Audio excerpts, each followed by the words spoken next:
സ്ത്രീകൾ മാത്രം താമസിക്കുന്ന വീട്ടിൽ 5 അംഗം നേപ്പാളി സംഘം മോഷണം നടത്തിയത് വൻ ആസൂത്രണത്തിന് പിന്നാലെ. എന്നാൽ കുടുക്കിയത് വീട്ടുടമയായ രാജീവിന്റെ ഫോൺ വിളിയും. ചൊവ്വാഴ്ച രാത്രി 11 മണിയോടുകൂടി നടന്ന സംഭവത്തിൽ ഇതുവരെ 2 പേരെയാണ് പോലീസ് കസ്റ്റഡിയിലെടുത്തത്. പ്രധാന പ്രതി സോഗില 30 വയസ്സ് ഉൾപ്പെടെ 3 പേരാണ് ഇനിയും പിടികൂടാനുള്ളത്. നേപ്പാൾ സംഘം വർക്കലയിലെ വീട്ടിൽ നടത്തിയ മോഷണത്തിന്റെ ആസൂത്രണം ഇങ്ങനെ. രാത്രി ഭക്ഷണത്തിൽ വീട്ടുജോലിക്കാരിയായ സോഗില എന്തോ ചേർത്തു നൽകി വീട്ടുകാരെ ബോധരഹിതരാക്കി. തുടർന്ന് തന്റെ സാധനങ്ങളെല്ലാം ബാഗിലാക്കി ജോലിക്കാരി വീട്ടിൽ നിന്നിറങ്ങി. ഈ സമയം മോഷണം നടത്താൻ വരുന്നവർക്കായി വീടിന്റെ വാതിൽ തുറന്നിട്ടു.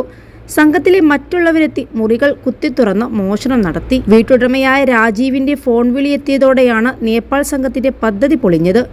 അതുവരെ പദ്ധതിയെല്ലാം കൃത്യമായി നടന്നെങ്കിലും ഫോൺ വിളി വന്നതോടെയാണ് പണി പാളി തുടങ്ങിയത്.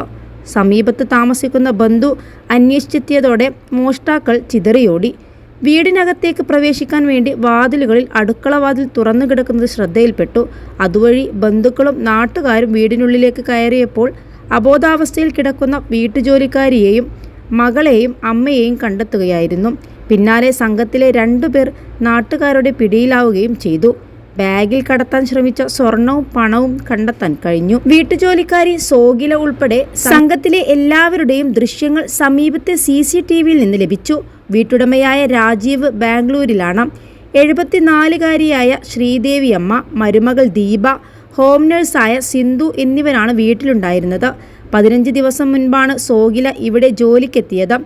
ജോലിക്കാരിയെ ആവശ്യമുണ്ടെന്ന് വീട്ടുടമ നേപ്പാൾ സ്വദേശിയെ അറിയിച്ചിരുന്നു. +2 ഡിഗ്രി കഴിഞ്ഞവർക്ക് വേൾഡ്സ് ഫസ്റ്റ് AR/VR ക്ലാസ് റൂമിലൂടെ സ്മാർട്ട് ഫോൺ എഞ്ചിനീയർ ആവാം. കൂടുതൽ അറിയാൻ വിളിക്കൂ ബ്രിഡ്കോ ആൻഡ് ബ്രിഡ്കോ.